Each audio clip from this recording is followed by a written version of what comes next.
Tire pressure low warning on this Ford Mondeo. This is a 2015 model. It's also got the TPMS warning lamp illuminated when you're driving the vehicle as well. And in this video, I'm going to show you how to reset that now.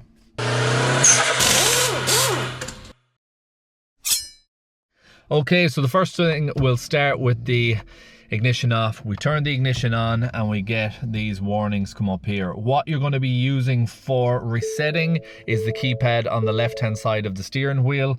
First thing you want to do is click OK to get rid of all the warning messages. So we'll toggle through it, get rid of those warnings, and when we have a clear screen we press the down arrow.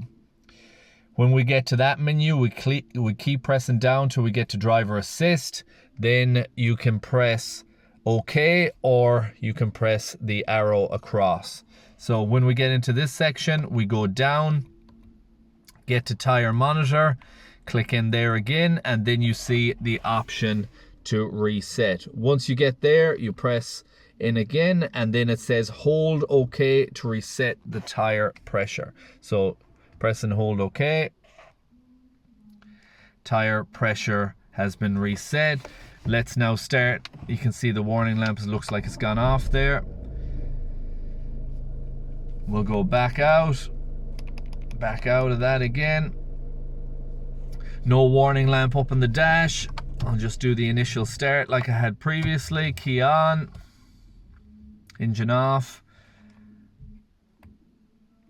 And as you can see, that warning lamp is now gone off. Of course, you have to make sure that all your pressures are correct. Don't just reset it without checking it, because that could cause you an issue. You could have a puncture. But once you have that done, that is the warning lamp reset and you're good to go. I hope you enjoyed this video. I hope you found it useful and informative. If you did, please like, share, comment and subscribe. And I hope to see you in the next one. Thanks for watching.